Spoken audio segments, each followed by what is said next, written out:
Il faut mettre debout. Nous allons prendre nos Bibles.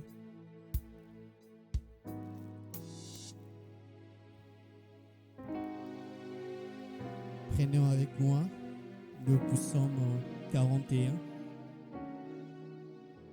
Je lis le premier verset et vous allez prendre le deuxième et nous lirons le cinquième ensemble. Au chef des chantres, le psaume de David. Verset 2.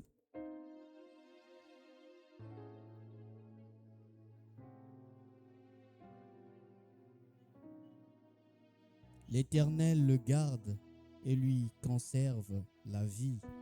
Il est heureux sur la terre et tu ne le livres pas au bon plaisir de ses ennemis.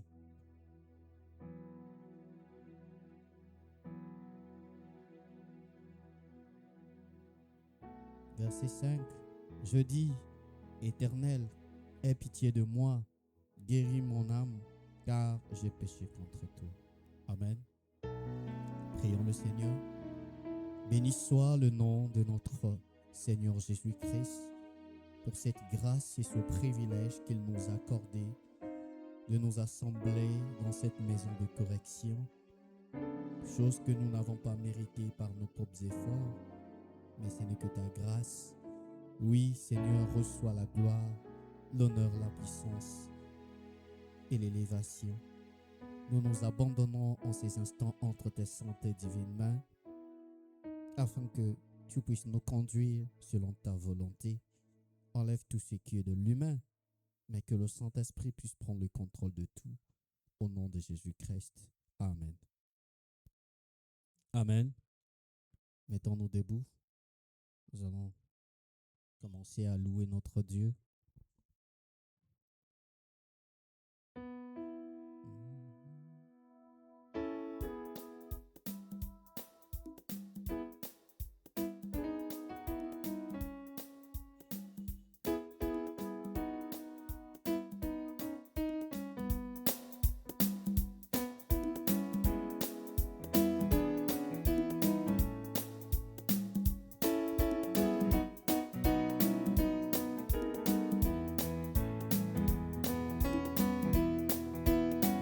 On peut battre les mains au rythme de la mélodie. Attends les mains.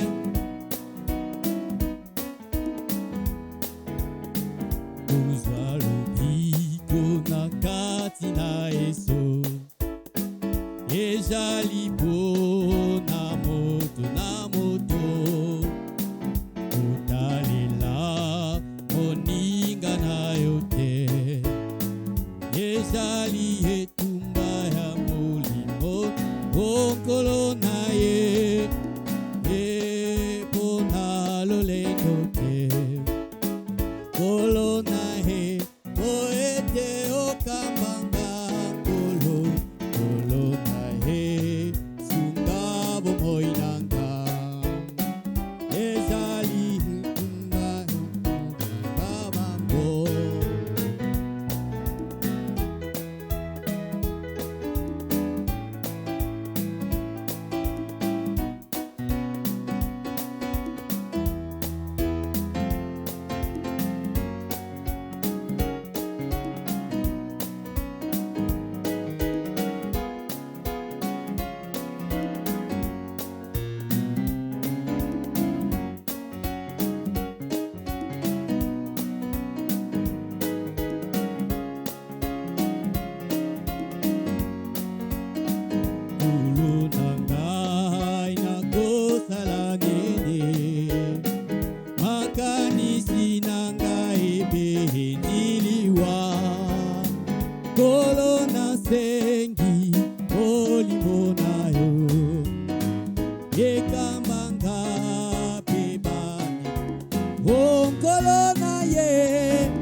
Kotala nakati na Yesu Liloba na elo gana yo Tika milulela Pamba ya mokile Ikampi konkolo abyak Konkolo na ye Kona lolendo te Kolo na ye Kolo kolo na ye Sunga bomoy nanga Nana na yo moko kolo kama Kolo na ye Kolo na ye O poete o kambanga Kolo na ye Sunga bomoy nanga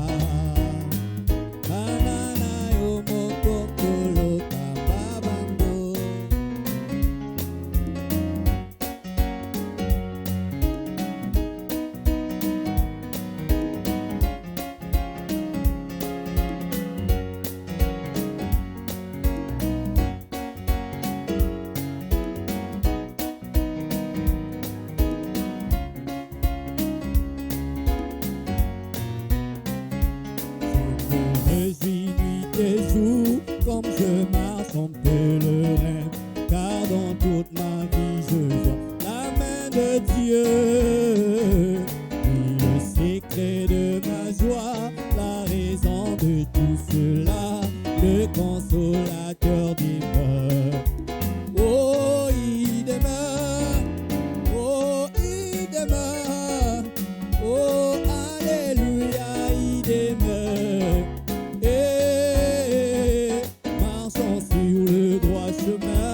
J'ai la joie le jour, la nuit, le consolateur demeure.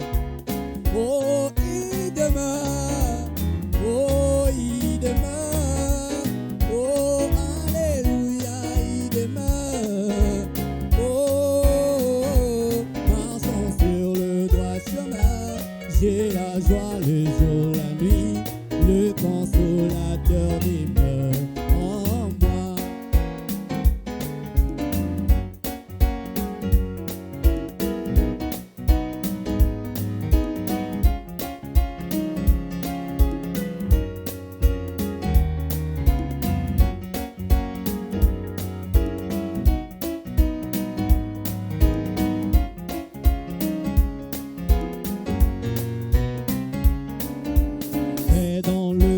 N'ayant point de paix en moi, jusqu'au jour au juste homme, Jésus mourut. Puis j'ai tombé à ses pieds et une douce paix me remplit. Le consolateur demeure. Oh, il demeure. Oh, dans ma vie. Oh, alléluia, il demeure.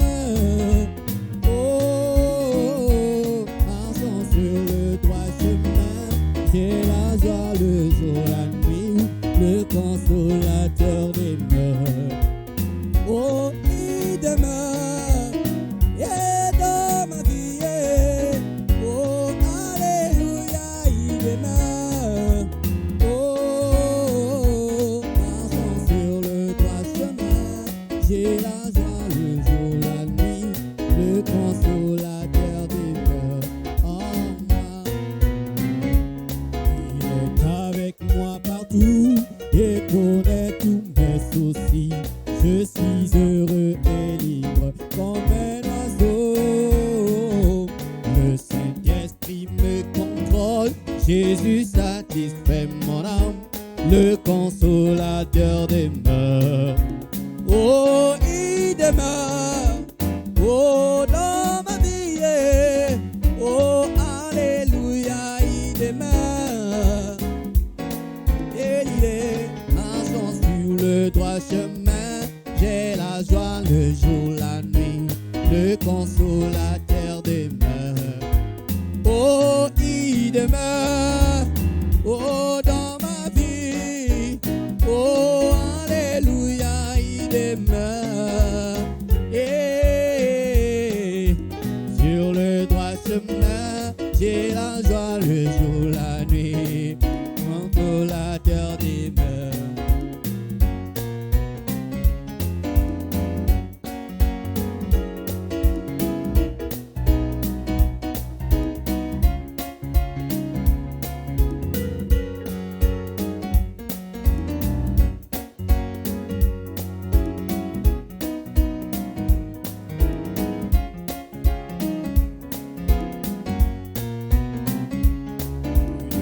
plaisirs pour le monde, ces plaisirs ont pris des ailes. Il y a longtemps je les ai abandonnés. Toute ma nuit changée en jour et mes fardeaux enlevés. Le consolateur demeure. Oh, il demeure. Oh, dans ma vie. Oh, alléluia, il demeure. Et marchant sur le droit chemin, j'ai la joie le jour, la nuit. Oh, il demeure. Oh, dans ma vie.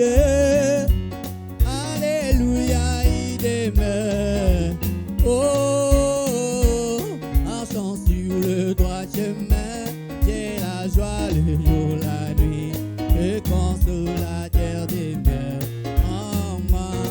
Jésus revient. Alléluia.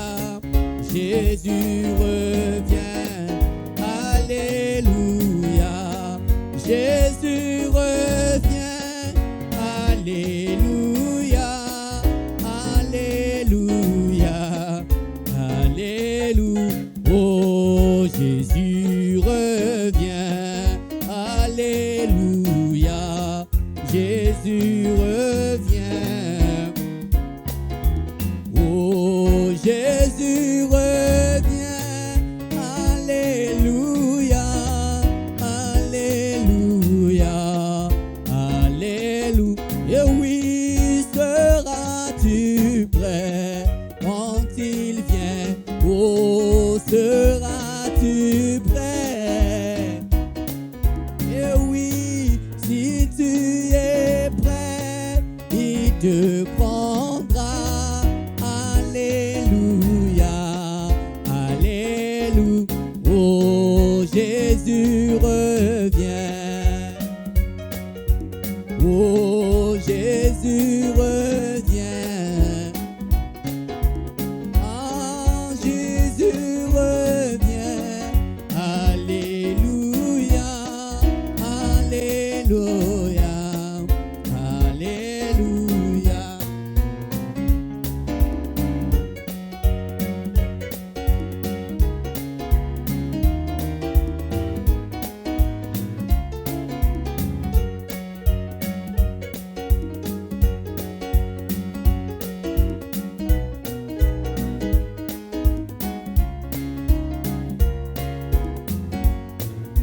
Yesu ndekona bolingo yo olingi ngalinge yo opesa kinga bomo bomo iya sukate ngai nandimie. Yesu, alléluia na Yesu. Ngai nandimi nkolo Yesu. Alléluia na oh ngai nandimi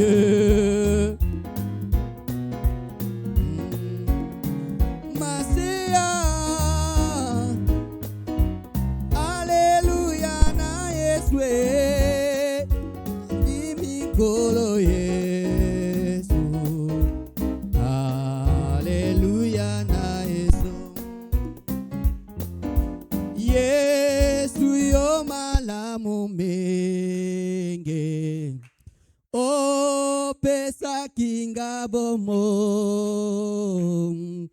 Eko jala pena seko. Bomo eko silate yemba alléluia Nikolo oh Masia alléluia alléluia na Yesu nanti Nikolo Yesu oh alléluia na oh ngai nanti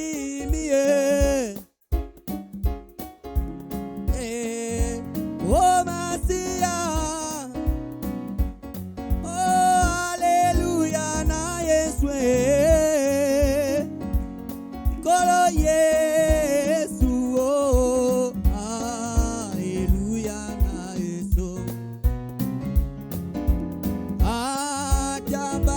bato bakoboya yo bakolinga satana yo olingi moto nyonso yawe koboya moto te ngai na ndimi ye oh Masia oh alleluia na Yesu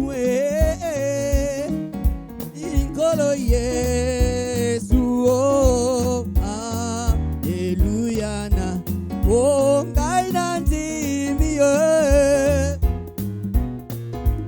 oh oh Masia oh alleluia na Yesu dimikolo Yesu alleluia na Yesu. Que Dieu vous bénisse. Il est temps d'écouter la parole de Dieu. Nous allons appeler son serviteur.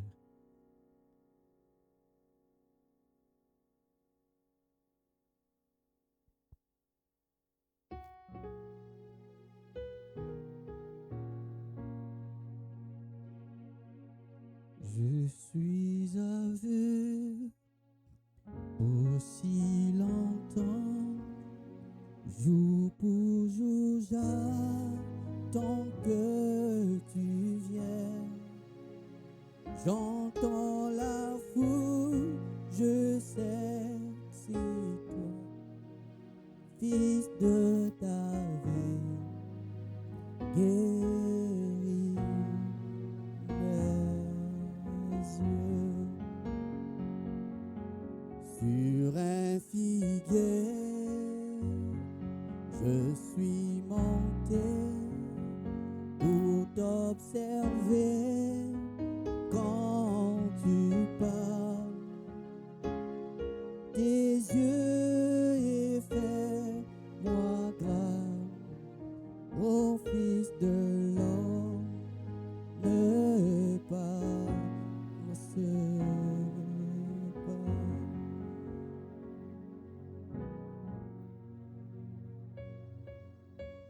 Oui, viens purifier, viens sanctifier tout mon être. Y a pas quelqu'un d'autre comme toi qui sur lui peut porter mes faiblesses. Fils de David, ne passe pas. Dieu Tout-Puissant de notre Père Céleste, Fumu nzambe abetu ya mazulu nous sommes infiniment reconnaissants beto ce kena soir kutondo ange mingi nkokila yai pour cette opportunité qu'il nous a encore na donnée mpwila ina nge mepesa beto d'être dans ta maison na kuvanda na ibulongo pour yange écouter ta parole. na kuwadiambu yange Tu connais le but pour lequel nous sommes nge rassemblés ici. mezaba nsatu ina beto mevukana C'est kwaku pour devenir la parole parlée. nsamu na kukuma mambu ya nzambi mesalama Seigneur, merci. matondo mfumu Maintenant, ce soir, descends pour pardonner tout kokila péché, yei kwiza zonza na kulemvukila masumu ya beto toute iniquité, kwiza katula masumu et nyonso que tu nous regardes au travers du son de la vie. tadila beto na menga yange Parce que nous sommes que des êtres imparfaits. samuti beto kele bantu ya kulunga ve Le parfait, c'est toi, ya kulunga ninge le Seigneur Jésus-Christ. mfumu Yesu Kristo Merci, Seigneur. matondo mingi mfumu Souviens-toi de nos frères qui sont encore en route bambukila moyo na bakunzi ya beto ina kele na nzila et ceux qui sont connectés, Père. baina kele kintwaji na beto na nzila internet Bénis-les davantage. sakumuna bao mingi Bénis notre pasteur. sakumuna mbombi ya beto Bénis cette église. sakumuna libundu yei Au nom de Jésus-Christ, na nkumbu ya Yesu Kristo nous avons prié ainsi. beto mesambila mutsindo Et ina nous disons tous Amen. beto ke kutuba ameni Que le Seigneur Jésus-Christ bénisse très richement. mfumu Yesu Kristo kusakumuna beno mingi Je suis très content d'être au milieu de vous. mefuluka kiese na kuvana na kati ya beno Et nous bénissons le nom de notre Seigneur ke Jésus-Christ beto ke na kusakumuna nkumbu ya Yesu Kristo ya beto pour ce grand privilège na mpwile ya mingi yai qu'il a donné à tout un chacun ce ina soir. mepesa na mosi nkokila yai Parce que rappelez-vous, pendant que nous sommes dans cette église, beno bambukila moyo tina ntangu beto kele na bulongo yai en train d'écouter la parole du na Seigneur, kuwaka diambu ya mfumu il y a des gens qui sont dans des hôpitaux, kele na bantu ina kele na il y a mapital des gens qui sont dans des boîtes de nuit. bakaka kele na bisika ya ntisi Ils sont en train de faire la pagaille. kena kusala mvwanzi Mais nous avons reçu une grâce particulière konsi beto mekutambula mpwila d'être ici présents dans la maison du Seigneur samu na kuvanda awa na inzo ya pour mfumu écouter la parole. na kuwa diambu Pourquoi je dis cela? na iki mketuba mutindo Parce ina que nous ne sommes pas plus meilleurs que les gens qui sont dans le boîte de nuit. beto melutila mingi nkinzi vena bayina kele na nganda Les gens qui sont dans les hôpitaux. bayina kele na bamopital Mais nous, ce soir, nous avons reçu une grâce particulière. kasi beto mekuzwa mpwila ya Voilà lenvo pourquoi nous remercions le Seigneur ni pour kuna cela. beto kena kutondwa mfumu na Et ina pour cela, nous acclamons le Seigneur. kuna beto ke bula maboko na mfumu. Alors, sans plus tarder, je vous invite à vous lever. Nous allons lire na la parole. kukwenda nswalu mukelomba beno na kutelama Vous pouvez vous mettre debout. Nous allons lire la parole. beno telama beto ketanga diambu ya nzambi Nous allons lire dans 2 Timothée chapitre 3, beto ke baka na masonama ya zole ya le Timote verset 1 jusqu'au verset 5. kikabu ya tatu pe kibuku ya 10 Donc 2 Tina Timothée, nous tano. sommes dans le Nouveau Testament. beto kele na masonama ya malumalu Et nous allons prendre 2 Timothée chapitre 3, le verset 1 à 5. pe beto ke landila na masonama ya kakaina Lisons la parole au nom de Seigneur Jésus-Christ. beto tanga na nkumbu ya Yesu Kristo. Amen. Amen. Sachez que dans le dernier jour, beno zabati na balumbu ya masukunu il y aura des temps difficiles. yake vana na bantangu ya pasi Car les hommes seront égoïstes, samuti babantu ke vanda munimi amis de l'argent, bakezola mbongo mingi fanfarons, bakefuluka lulendo hautains, bakevanda na lufundu blasphémateurs, bakevanda babantu maketiketi rebelles à leurs parents, e bakekuma na miangala na babuti ya bao ingrats, irréligieux. kondwa kimuntu pe bonzambi na kati ya bao Le verset 3, insensibles, bakevanda babantu ya tia dive déloyaux, bakekondwa luzolo na bampani calomniateurs, kuvanda na kutonga intempérants, bakekondwa madidi na tima cruels, bakevanda na imbi amis des gens de bien, kuyina babantu ina kele mbote traîtres, emportés, bakevanda kidikidi enflés d'orgueil, bakefuluka lufundu na aimant lulendo le plaisir plus que Dieu. pe bakekuzola kilengi kulutila nzambi Le verset 5, ayant l'apparence de la piété, bakevana na kilonzi ya babantu ya kusungama mais régnant ce qui fait la force. kasi bakena kuyina pe kumanga ina kena kusala ngolo Loin-toi de ces hommes-là. ngevanda tama na babontu ina Que Dieu bénisse la lecture de sa parole. nzambi kusakumuna diambu ya yandi J'aimerais encore dire un mot de prière. mukesambila diaka Dieu Tout-Puissant, notre Père, mfumu nzambi abeto nous tata venons de lire ta parole. beto mekitanga diambu yange Tout comme n'importe qui peut lire ta parole, Seigneur. utindu bonso muntu lenda tanga Mais c'est toi qui donnes le contexte. kasi ningeke kupesa nzaikusu ya Et nous yao prions encore ce soir, beto Seigneur, kesambila diaka nkokila que tu donnes à ton peuple ngepesa na babontu yange un entendement spirituel ngwilu ya kimpevi pour comprendre la parole qui va être déversée ce Muna soir. kuzangula diambu ina ketia muna nkokila Que le Saint-Esprit prenne le contrôle bika timpeve alongo kubaka kimfumu de toutes choses. ya bima nyonso Au nom de na Jésus-Christ, kombu ya Yesu Kristo. Amen. Amen. Alors, ce soir, je voudrais partager une pensée avec vous. Kokila yai muke kabula mayindu yai na beno Autrement dit, je voudrais partager un sujet avec vous ce soir. muzola kulonga diambu yai na beno Donc, nous allons parler sur le formalisme dans l'église. beto ke kutubati kilunzi to kifwani na kati ya dibundu Le formalisme dans l'église. kilunzi to kifwani na kati ya dibundu Donc, voilà ce dont nous allons parler ce soir avec vous. ina beto ke zonzi la nkokila yai Alors, le but de cette prédication, diambu yai ke na kuzola c'est tout kuzonga simplement appeler les gens au réveil. yao ke na kubokila bantu tibao kuvumbuka Parce que rappelez-vous que nous sommes au temps de la fin. beno bambukila moyo tibeto kele na ntangu ya nsukunu Nous sommes arrivés dans le dernier jour. beto mekukuma na balumbu ya nsukunu Et la rédemption est presque terminée. telemvo mase kumanisa Jésus revient bientôt. yesu ke na kuvutuka tama mingi ve Et la raison pour laquelle nous sommes venus dans cette église, pe tala ina mambo mena tabeto na libundu yai pour écouter la parole du Seigneur, samu na kuwa mombu ya mfumu Parce que nous croyons qu'un jour nous irons au ciel. samuti be toza balumbu mosi be toke kwenda na Un mazulu jour nous quitterons cette terre lumbu mosi be toke katuka na toto yai pour aller dans la gloire. samu na kukwenda na Donc mukembo nous attendons la seconde venue de Christ. be toke na kuvingila nkwizulu ya zole ya Voilà nzambi pourquoi nous avons besoin d'une préparation. ni kuna be tokele na nsatu ya kukubama Parce que si vous lisez dans le livre de l'Apocalypse, kana be notanga na masomo na maya vous allez sukunu voir que Jésus viendra, il est écrit là-bas, be noketala ti yesu ke kwiza mutindo il amesonama ne pour se préparer. ibe tofua na kukubama Donc ce sont des gens qui doivent être préparés. bantu melombama na kukubama Des gens qui doivent écouter la parole pure. bantu na kefo na kuwa mambu ya teleka Parce que c'est la parole pure qui nous prépare. yakele ni jambu ya teleka ke na kukubikila beto Amen. amen Ce n'est pas le credo, yakele be bimvwanzi mais c'est la parole pure. kasi yakele nde jambu ya teleka Alors, lorsqu'on parle na tangu bake kutubaka du ti formalisme dans l'église, mutindu tokifwani na kati ya libondo eh bien, c'est une déviation spirituelle, yakele nde kimvwatu kake kimpeve mortelle, yina qui remplace la vie et la puissance du Saint-Esprit yina kena kubaka kisiko ya kizingu na par des nkenda ya mpeve ya traditions lungu humaines, na babima ya babontu par des credos na babima ya kilikili ya et bontu des règles d'organisation pe misiku ina babantu mekutula et des apparences religieuses pe bifwani ya bankwadi bundu vides.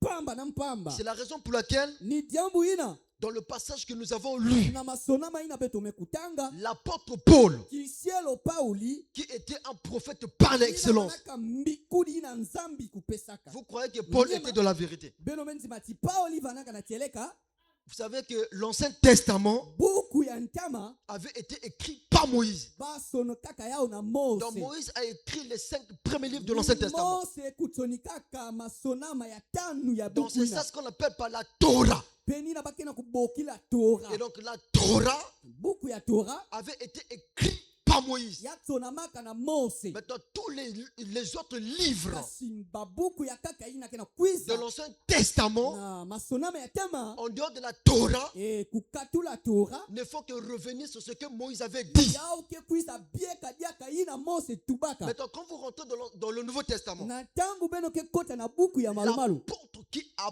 beaucoup écrit, kana yakele na kisielo ina stoni kaka mingi c'était l'apôtre Paul. ni kisielo paoli Lorsqu'il a rencontré Jésus-Christ sur la route de Damas, tangu yani mekutana na yesu kristo na nzela ya damas rappelez-vous que Paul était très intelligent. beno bamukila moti pauli fulukaka Et la mayela Bible va plus loin. be akwenda diaka tama na bibila Il avait été instruit par un homme qu'on appelait Gamaliel. ni mutu mosi pesaka yani malongi na babebokila Donc gamaye il était très intelligent. kuna kuzonda ti yani lutilaka Maintenant, mayela lorsqu'il va faire l'expérience na tangu yani ke sur kutana la route de Damas, na nzambe na nzela ya parce mose que là-bas il va voir Jésus-Christ kuna yani ke tala yesu kristo sous la forme de la colonne de feu, na kifuani ya dikuku ya tia parce que Pierre petolo a marché avec Jésus-Christ sur la terre. tambulaka na yesu kristo na Mais zulu ya l'apôtre nkoto Paul n'a pas marché avec Christ sur la terre. si pauli kutambulaka na yesu kristo Paul ve, est rentré en scène. na tangu pauli mekota na kusala Jésus-Christ avait déjà quitté la terre. yesu kristo kukatukaka na ntoto Donc il avait eu une expérience de la Pentecôte. kasi yandi kutanaka na mpeve ya C'était longo une grande expérience. yavanaka ni luzabanu ya nene Il avait vu Jésus-Christ dans une lumière. yani talaka yesu kristo na kati ya mwinda Et il était troublé. pe yani vandaka yembele yembele Voyez-vous, amen il s'est posé beaucoup de questions. yamba ni kuyuvula bakyovu Il mingi disait, mais ça c'est quelle lumière? yei wapi mutindu ya mwinda Parce que c'est la même lumière yavana kaka ni mwinda ina qui accompagnait ses parents dans le désert. ina vani kutwadisa babuti yani kuna na Et il desert était étonné. pe yani mepamuka Et il posait beaucoup de questions. pe vani kuyufula bakyovu mingi Question de savoir na kuzaba qui était cette lumière. yiki kele na kati ya tia yai Voilà pourquoi la Bible dit, tangu ina biblia kezonza après avoir expérimenté cette lumière, na manima ina yani mekutana na il est mwinda allé encore méditer la parole. yani mekwenda tanga dia kamambo Et ya il est nzambe revenu. pe yani Et mefutuka c'est lui qui nous a donné le Nouveau Testament. pe ni yani mepesa beto buku ya malomalo Et un jour, il a dit, pe lumu mosa metuba même si un ange descend du ciel kana mbasi mekulumuka na mazulu et vous dit le contraire pe mekwiza zonza beno de ce bamambo ya que je vous kaka ai prêché, ina munu melonga na beno Paul dit que cet ange-là était anathème. ebi kati mbasi ina kuzwa Donc ndoko cet ange-là, il est maudit. eyamfana na ndoko C'est une forte déclaration. yakele ni Et ce n'est pas n'importe qui peut donner ce genre de déclaration. Donc s'il avait donné cette grande déclaration, parce qu'il savait de quoi il parle. Il avait rencontré Dieu dans une lumière. C'était une expérience. Donc c'est Paul qui parle. Dans 2 Timothée. Paul provient à Timothée qu'à la fin des temps, des personnes finiront ou bien afficheront une fausse religion extérieure sans laisser Dieu changer réellement leur cœur. Parce que le christianisme, c'est une question du cœur. Donc Dieu doit venir se tabernacler en vous. Voilà pourquoi Frère Branham dit, il dit que le christianisme, il dit que ce n'est pas une imitation, mais c'est la religion du cœur.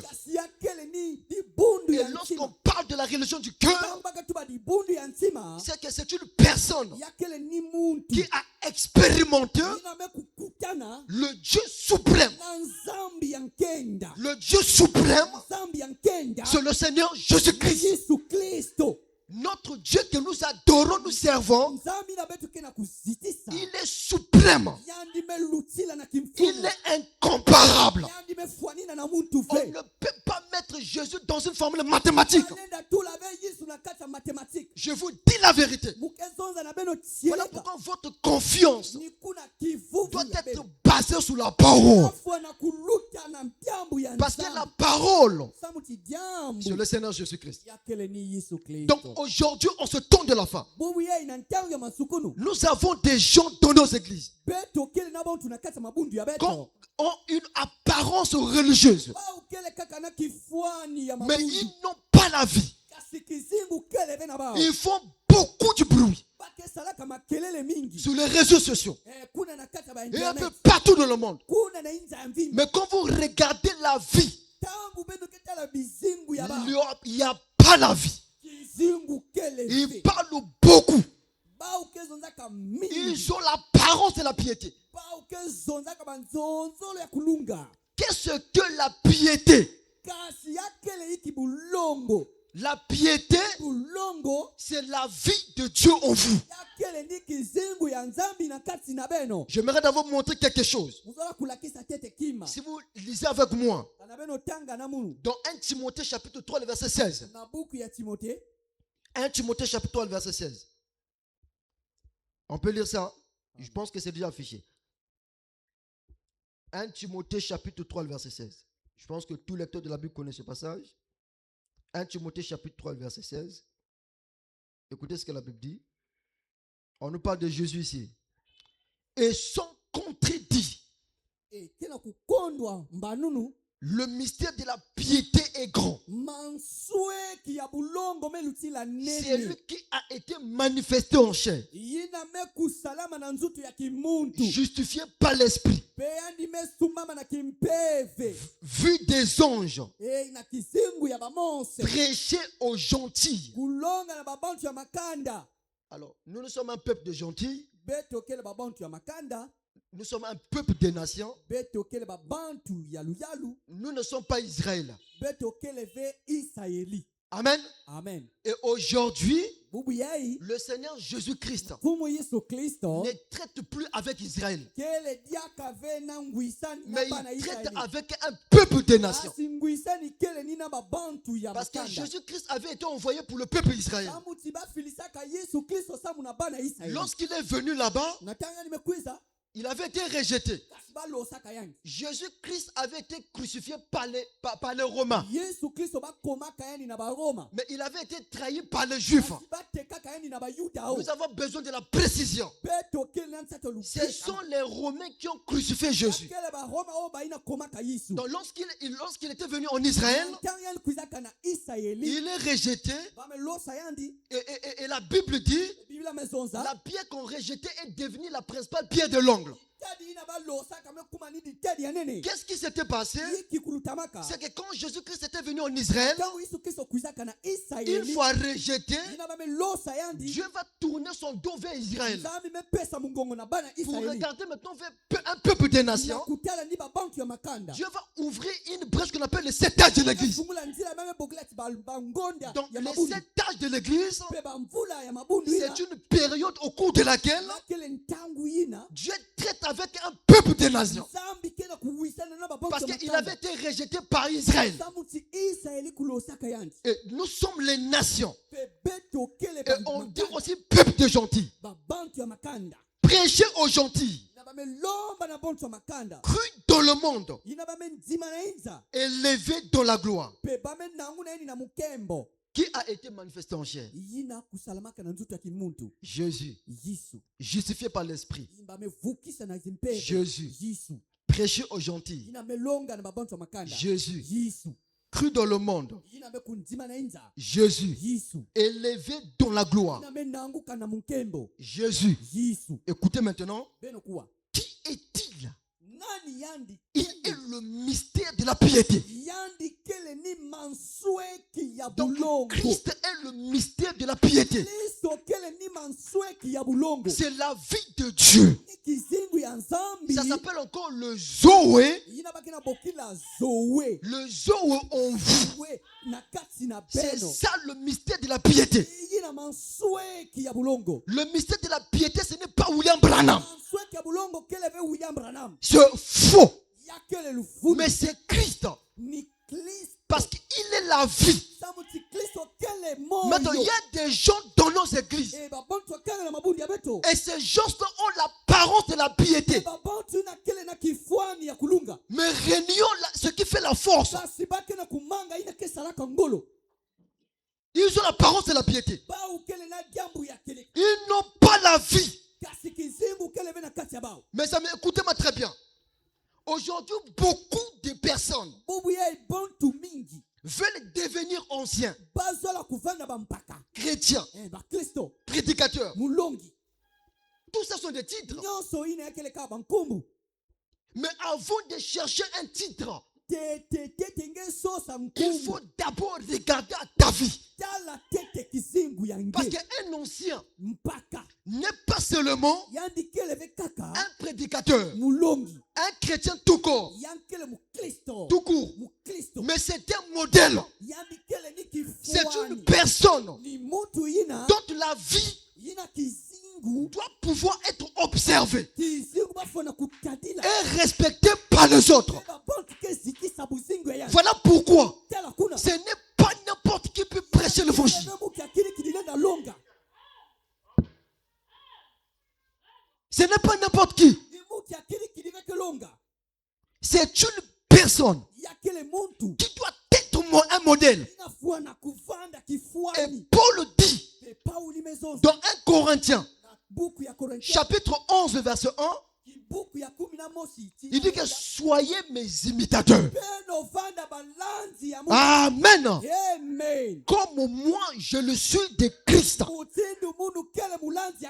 Donc Paul ici s'est identifié à Christ. Parce que le christianisme, ce n'est pas une apparence extérieure. Mais c'est une identification. Tu dois s'identifier à la parole. Tu dois devenir Christ. Je vous dis la vérité. Amen. Beaucoup de personnes aujourd'hui veulent devenir des prédicateurs. Mais ils n'ont pas la vie. Lorsque même on parle de la sanctification, la sanctification, c'est l'une des étapes de la nouvelle naissance. C'est la pureté des vies.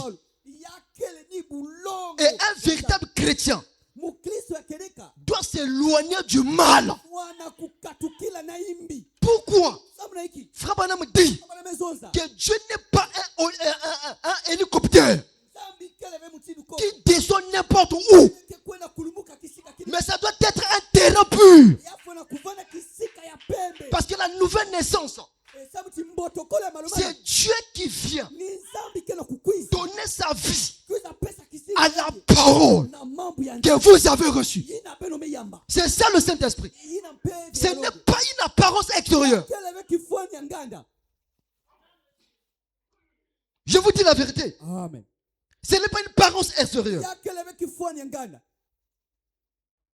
Donc l'apôtre Paul provient à Timothée à la fin des temps des personnes, des gens, des faux croyants, des faux chrétiens afficheront une fausse religion extérieure sans laisser Dieu changer réellement leur cœur. Paul est en train de décrire le comportement égoïste et orgueilleux des hommes dont le temps est difficile. Le temps que nous sommes en train de vivre, il y aura un peuple annoncé même par la Bible. Regardez ce que la Bible dit encore. Dans Matthieu chapitre 15, le verset 8. Écoutez ce que la Bible dit. Matthieu 15, le verset 8. Ce peuple m'honore des lèvres, mais son cœur est éloigné de moi. Ce sont des gens qui ont une apparence, qui ont l'apparence de la piété, mais ils n'ont pas la vie de Christ en eux. C'est-à-dire, quand vous voyez quelqu'un, vous avez l'impression que celui-là c'est un ange. Il vit la parole, il respecte la parole. Mais si vous rentrez plus profondément dans sa vie, vous allez voir que c'est un tombeau blanchi. C'est un tombeau blanchi. Et ce sont ces gens-là aujourd'hui qui sont en train de séduire le peuple de Dieu. Parce qu'ils ont l'apparence d'un agneau, des agneaux. Mais ce sont des boucs. Ce sont des boucs, mes frères. Ils ont l'apparence de la piété. C'est ça ce qu'on appelle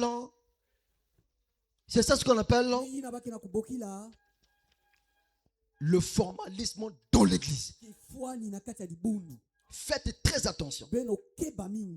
Ayez un discernement aiguisé pour discerner ce genre-là. Ils font semblant d'être pillés par leur tradition ou leur parole, par leur manière de parler.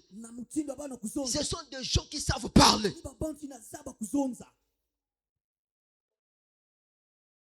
Mais leur vie manque de la vraie force de l'esprit.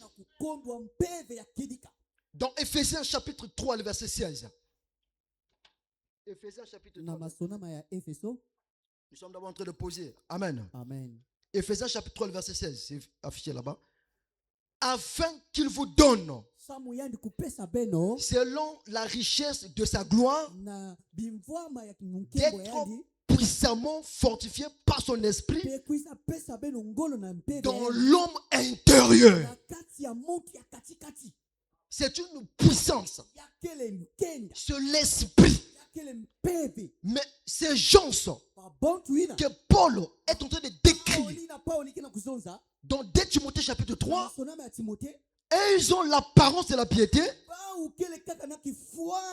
Écoutez, ils ont l'apparence de la piété. Et ils ont l'apparence de la piété.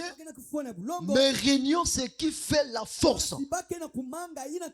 Et la Bible dit, éloigne-toi de ce genre-là. En matière de salut, il n'y a pas de sentiment. Lorsque un prédicateur ne vit pas ce qu'il prêche, Frère Branham déclare que vous devrez abandonner ce prédicateur pour que vous puissiez rester avec la parole. Ça, c'est ce que le messager a dit. Et l'apôtre Paul dit exactement ce que Frère Branham a dit. Il dit, éloigne-toi de ce genre-là. Mais nous avons lu cela dans la Bible. Ils ont la parole de la piété. J'aimerais lire une citation de Frère Branham avec vous.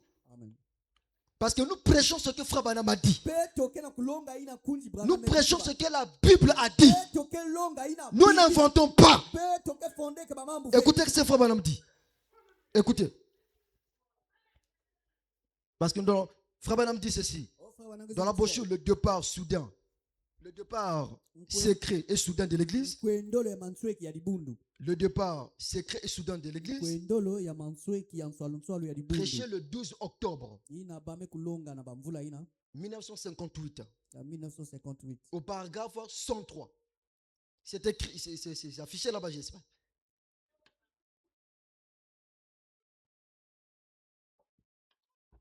On a déjà affiché ça là-bas? Ah, on n'est pas précis. Donc le départ secret et soudain de l'église, prêché le 12 octobre 1958, au paragraphe 103. C'est bon, non? Si votre pasteur faillissait et qui ne faisait que faillir continuellement, vous devez chercher un autre pasteur. Vous devez le faire rapidement.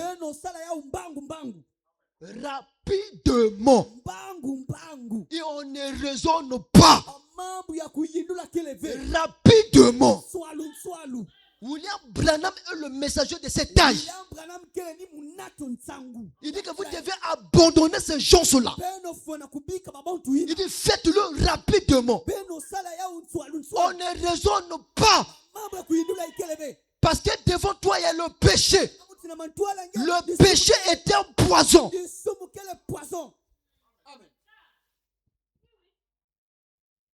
Paul a raison. Le prophète a raison. Paul dit ils auront l'apparence de la piété, mais régner ce qui fait la force. Et dit éloigne-toi de ce genre-là. Ils vivent dans la mondanité. Ils vivent dans le péché.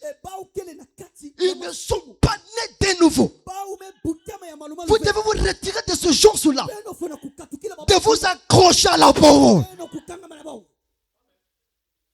Faites-le rapidement. Il va plus loin. Si votre chorale ne chantez pas comme il faut, ou que votre solo n'était pas bon, vous diriez au conducteur, c'est lui qui est responsable de la musique, ne les laissez plus chanter. Il n'y a pas question de sentiments dans la parole de Dieu. Vous devrez les garder. C'est la parole. Quand quelque chose ne va pas dans une église, les brebis naissent de nouveau. Remplis du baptême du Saint-Esprit, doivent avoir une référence. Et notre référence, c'est la parole. Là-bas, il est écrit, la Bible est notre absolu. Notre modèle sur le Seigneur Jésus-Christ. La Bible est notre absolu. Et le message que nous croyons est tiré de la Bible. Le message n'a pas contredit la Bible. Et la Bible n'a pas contredit le message. C'est le désir de l'aigle. Le Nouveau Testament et l'Ancien Testament. Il n'y a pas de contradiction dans ce message. Parce que ce message que vous croyez avait été commissionné par un ange. Ce jour-là, pendant que Frère Branham était en train de baptiser la 17e personne, l'ange est descendu pour commissionner commissionné son prophète. De la même manière, Jean-Baptiste a préparé ma première venue. Ton message préparera ma seconde venue. L'enlèvement de l'église. Voilà pourquoi notre absolu, c'est la parole. Et quand le prophète est dit, on ne raisonne pas. Parce que le prophète, c'est la bouche autorisée. C'est Dieu qui parle. Dieu qui parle lui-même. Et un prophète est un décodeur des énigmes de la parole. Est un décodeur des énigmes de la parole. La parole de Dieu vient au prophète. Ça ne vient pas au pasteur, aux évangélistes, au docteur, mais au prophète. Quand le prophète a parlé, tu dois dire ramène la parole et cela règle la question. Mais on ne raisonne pas. Il est dit dans une église, lorsque votre pasteur ne faisait que faillir, autrement dit, il n'est pas digne, il n'est pas un modèle, vous devrez l'abandonner. Et vous devez le faire rapidement. Tu n'as pas péché. C'est le message de l'heure. Les gens aujourd'hui, frère, ont l'apparence de la piété. Mais réunion, c'est ce qui fait la force. Ce qui fait la force, c'est l'esprit. C'est le Saint-Esprit. Je vous dis la vérité. Amen. Amen. Regardons encore dans 2 Timothée chapitre 1. Le verset 7. 2 Timothée chapitre 1, le verset 7. Car ce n'est pas un esprit de timidité que Dieu nous a donné, mais un esprit de force, d'amour et de sagesse. Mais eux, ceux qui ont l'apparence de la piété, ils ont renié ce qui fait la force. Le Saint-Esprit, dans Actes chapitre 1, le verset 8. Actes chapitre 1, le verset 8. Mais vous recevez une puissance du Saint-Esprit survenant sur vous, et vous serez mes témoins à Jérusalem, dans toute la Judée, dans la Samarie et jusqu'aux extrémités de la terre. Ils ont l'apparence de la piété. Ils ont régné ce qui fait la force. Donc le Saint-Esprit, autrement dit, ces gens n'ont pas le Saint-Esprit en eux. Ce sont des aventuriers. Ils ont l'apparence de la piété, mais ils n'ont pas la vue de Christ en eux. Ils ne sont pas nés de nouveau. Amen. Donc la nouvelle naissance, c'est même la base du christianisme. Le christianisme, frère, ma soeur, ce n'est pas une religion. C'est une vie. C'est la vie de la parole. La première personne qui a ramené la religion dans le monde, c'était Adam. Il a péché. Et la Bible dit, ils sont allés prendre les feuilles de figuier pour couvrir leur nudité. Donc le mot religion signifie couverture. Mais lorsque vous enlevez la couverture, vous voyez la nudité. Vous voyez le péché. Vous voyez l'abomination. Vous voyez la mauvaise interprétation de la parole. Enlevez seulement la couverture et vous allez voir la nudité. C'est le péché. Mais ces gens-là ont l'apparence de la piété. Ils ont l'apparence de la piété. C'est faux. Enlevez la couverture. Entrez plus profondément. Vous allez vous voir, frère. Ce sont des bandits. Des bandits spirituels. Quelqu'un qui n'a pas le Saint-Esprit en lui est un bandit spirituel. Parce que ce n'est pas toi qui vis la parole. C'est Christ qui vit la parole en vous. Est-ce que quelqu'un peut dire Amen? Amen. Ils ont l'apparence de la piété. Et nous avons dit que l'apôtre Paul, regardez, décrit un comportement de ces gens-là qui viendront en ce temps de la fin. Il dit que par exemple, ils seront fanfarons. Fanfaron. C'est-à-dire que c'est une personne qui a l'habitude de se vanter. Il n'a rien. Voyez-vous, ils seront hautains. Il est orgueilleux, arrogant. Il se croit supérieur plus que les autres.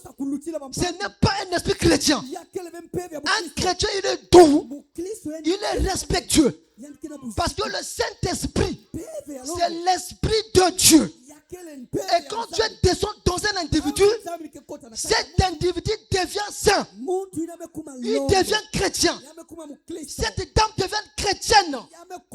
La fois dernière, nous avons montré ici qu'à l'époque de la Bible de l'Ancien Testament, on ne parlait pas de montagne sainte. Mais à quel moment la montagne était devenue sainte? C'est quand le Dieu saint descendait sous la montagne. Dieu doit descendre en vous. C'est ça qui fait de vous un véritable croyant, baptisé et rempli du baptême du Saint-Esprit. C'est ça, Christ doit descendre en vous. N'ayez pas l'apparence de la piété. Non, non, non, non, non, non. Vous devez vivre la parole. Il sera irreligieux, des impies, des athées. Un athée, c'est une personne qui ne croit même pas à la divinité. Et lorsque Frère Branham va nous décrire les 7 dimensions, il dit que la première dimension, c'est la lumière. La deuxième, c'est la matière. La troisième, c'est le temps. Il dit la quatrième, c'est le monde de la télécommunication. Mais il dit, arrivé dans la 5e dimension, il y a encore 3 sous-régions là-bas. Le monde des damnés, des démons et l'enfer. Et alors où je vous parle, l'enfer est encore vide. Si tu tombes malade, tu es mort. Et que tu n'avais pas le Saint-Esprit dans ta vie, tu iras là-bas. Tu n'iras pas en enfer. Parce qu'avant de descendre en enfer, il faut qu'il y ait d'abord le jugement de trône blanc. Mais il y a des damnés. C'est une catégorie de gens. Ils ont l'apparence de la piété, mais ils ne vivent pas la parole. Mais je vous dis la vérité, c'est une catégorie de gens. Et la Bible dit, dans Jude chapitre 1, à partir du verset 4, il y a des gens qui ont été prédonnés pour aller en enfer. Même si tu lui présentes la parole, il a tort. Il connaît qu'il a tort, mais il ne peut pas se repentir. Or, la repentance appartient aux enfants de Dieu. Un fils de Dieu, lorsqu'il commettra une erreur, Dieu doit parler dans son cœur et il doit passer en action. Il doit se repentir. Il doit connaître ses erreurs. C'est ça un enfant de Dieu. Mais ces gens-là, qui ont l'apparence de la piété, il ne peut pas se repentir. Pas quelqu'un qui a raison. C'est un mauvais fruit. Ce n'est pas l'esprit de Dieu. Donc il y a des irréligieux. Il y a des calomniateurs. C'est une personne qui formule des accusations dans le but de nuire à son frère. Ce n'est pas un esprit chrétien.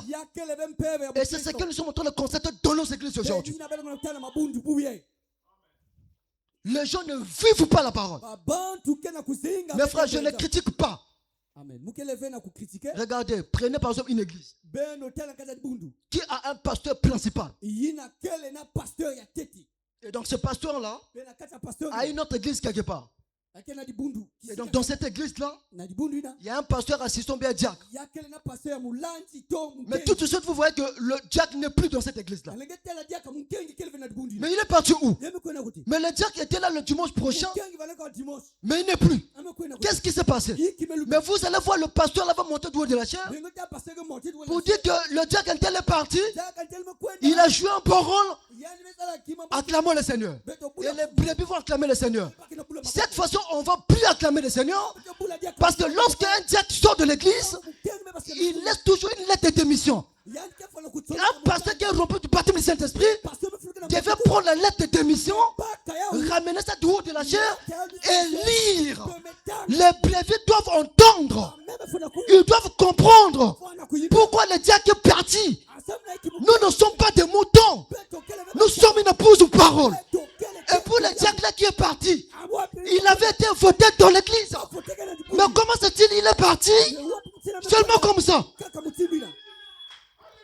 Ce n'est pas la parole. Ce n'est pas le message. Ce n'est pas le message.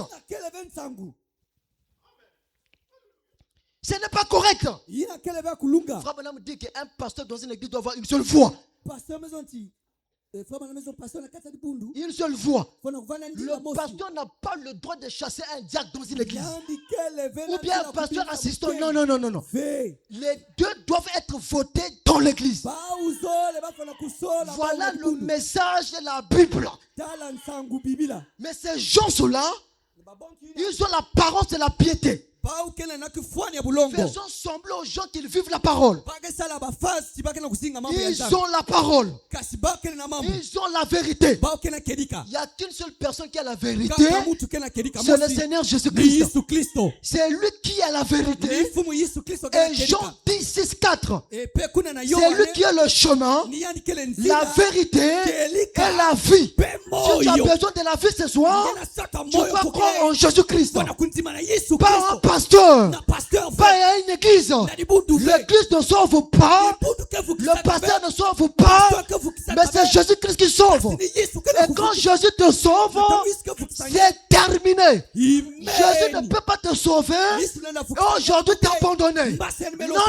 Non. Ça, ce n'est pas notre Dieu. Quand Dieu t'a sauvé, il t'a sauvé pour toujours. Voilà pourquoi, frère, notre parent rédempteur, c'est le Seigneur Jésus-Christ. Notre Dieu, c'est le Seigneur Jésus-Christ. Ce n'est pas une église. Ce n'est pas un pasteur. Ce n'est pas un docteur. Peu importe son identité spirituelle, il ne peut pas te sauver. Il n'y a que Christ qui peut te sauver. Jésus-Christ, il est l'agneau de Dieu. Oh, ce jour-là, à la croix, il a crié, Père, tout est accompli. Tout a été accompli. Ta maladie a été accomplie. Tu as été racheté. Tu es sauvé.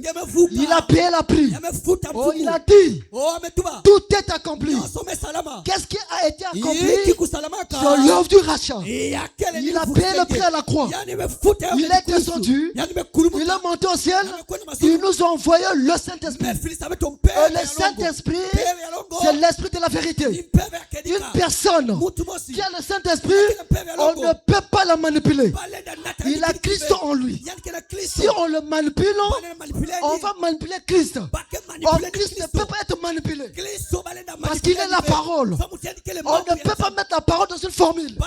On ne peut pas manipuler la parole dans le cœur d'un individu. Voilà pourquoi, frère, nous comptons sur le Seigneur Jésus-Christ. Ils ont la parole, c'est la piété. Mais réunion, c'est qui fait la force. Ces gens-là, frère, ils n'ont pas le Saint-Esprit. Pourquoi je dis ça? Parce que le contraire du mystère de la piété, nous avons lu cela dans 1 Timothée chapitre 3 verset 16. C'est le mystère de l'iniquité. Il n'y a que deux esprits dans ce monde. Deux esprits. Regardez avec moi dans 2 Thessaloniciens chapitre 2 verset 7. Écoutez. 2 Thessaloniciens chapitre 2 verset 7. Car le mystère de l'iniquité. Oh non, on doit afficher ça. Je répète. C'est déjà affiché?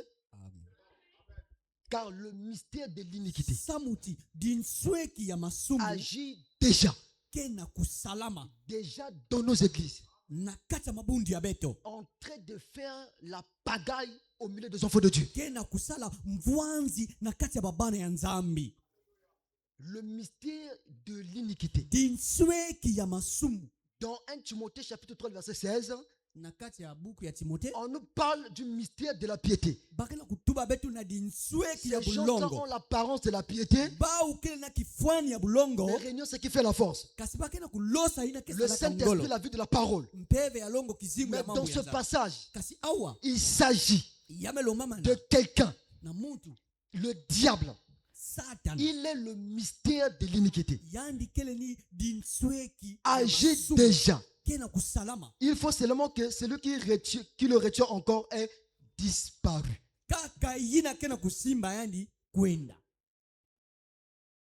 Cet esprit d'iniquité qui est en train de se manifester dans nos églises aujourd'hui, il agit mais pas dans sa totalité. C'est seulement une partie.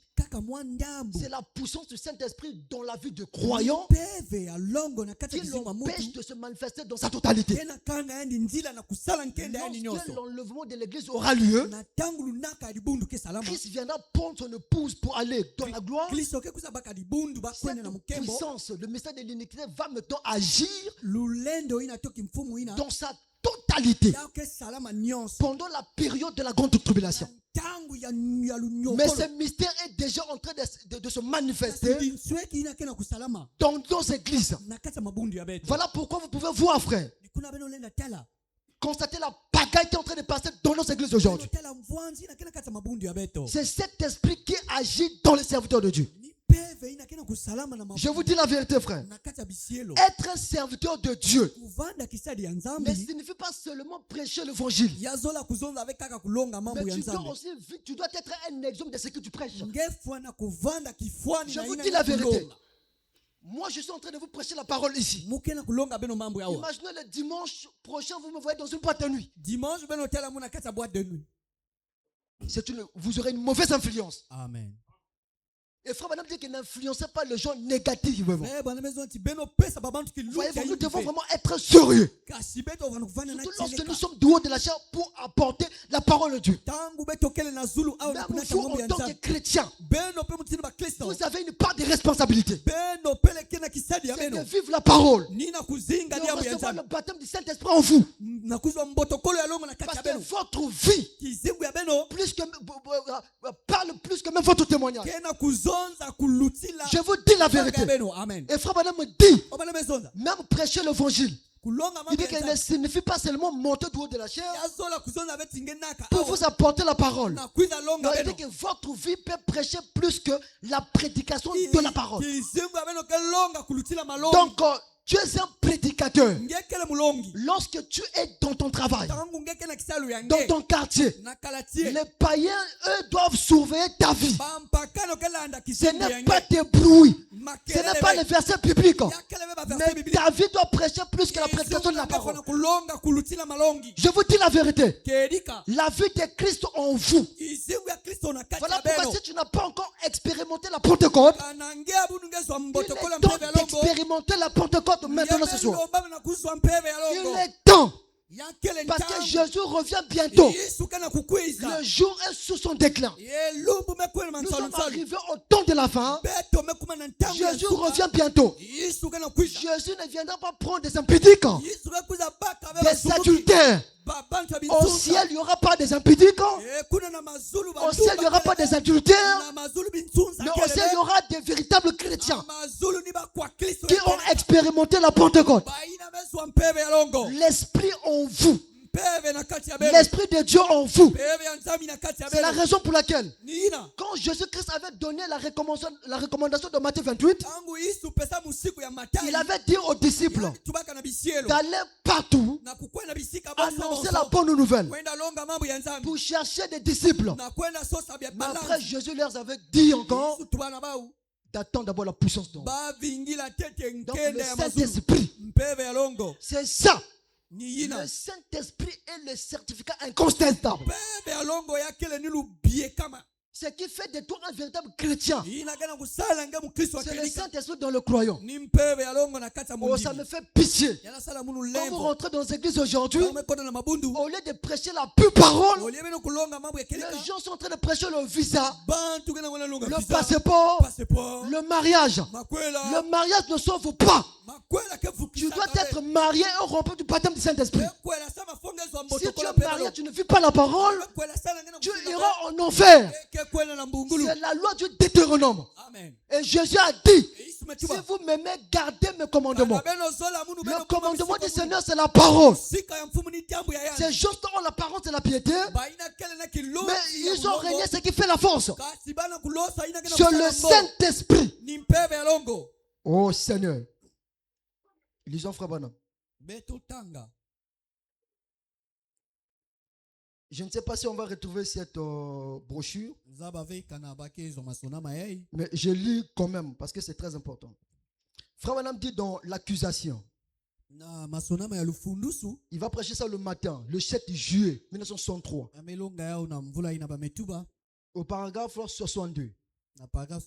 Je ne sais pas s'ils vont retrouver ça là-bas. L'accusation, prêché 7e mois 1963, matin, au paragraphe 62. Écoutez ce que Frère Branham dit.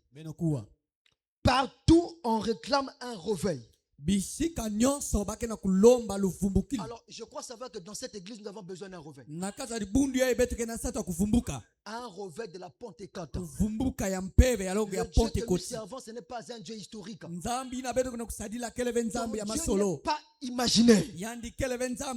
Nous avons besoin d'un grand réveil dans cette église. Si vous avez l'apparence et la piété, juste l'apparence, vous n'aurez pas un grand réveil dans votre vie. Nous avons besoin d'un grand réveil dans cette église. Le réveil ramène Jésus-Christ au temps présent. Jésus ne se conjugue pas au temps futur. Non. Fini des histoires où le Dieu de Branham Dieu s'est manifesté avec William Branham. Frère Branham est parti. S'il est le même hier, aujourd'hui, éternellement, le même Dieu qui était avec Frère Branham doit se manifester aussi dans ta vie. Ce n'est pas seulement le Dieu de Branham, c'est aussi le Dieu de Dieu vivant tabernacle. Et la colonne de feu est dans cette église. La colonne de feu n'est pas partie avec Moïse. Comme Moïse est parti, Jésus a pris le relais. La colonne de feu continue toujours conduire les enfants d'Israël jusqu'à ce qu'ils sont arrivés à la terre promise. Donc la même chose est reproduite en ce temps de l'avant. Frère Branham avait été confirmé par la colonne de feu. Il est parti. La colonne de feu est restée. Où sont partis les miracles? Nous avons besoin d'un grand réveil. Amen. Un grand réveil. Écoutez, partout on réclame un réveil. Comment allez-vous avoir un réveil quand la parole elle-même ne peut pas agir au travers des gens? J'aimerais que quelqu'un me réponde là-dessus. Moi si je vous pose la question comme Frère Branham, comment cela peut-il se faire alors que vous reniez le réveil même? Amen. Amen. Écoutez, j'aimerais que quelqu'un me réponde là-dessus. Comment cela peut-il se faire alors que vous reniez le réveil même? 2 Timothée chapitre 3, le verset 5 à 7, c'était une prophétie. C'était une prophétie. Et Frère Branham va répéter la même chose. Le prophète a bien prophétisé sur eux. Les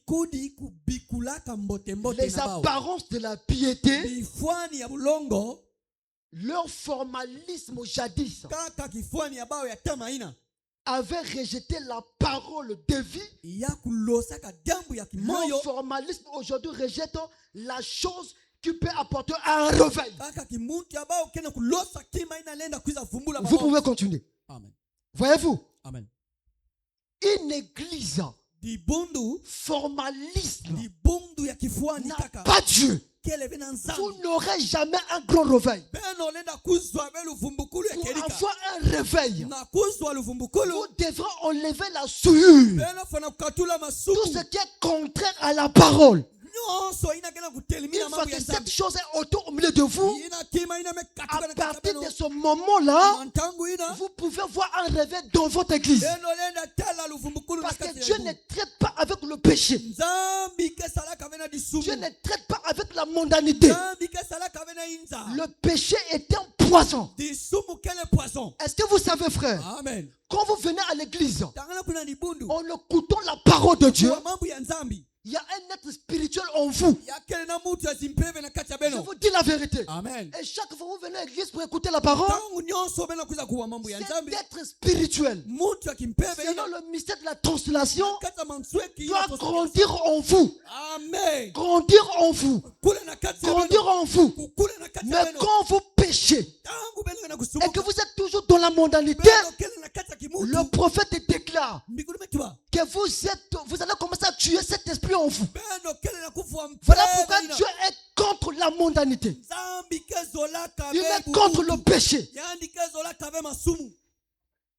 Il a détruit Sodome et Gomorrhe.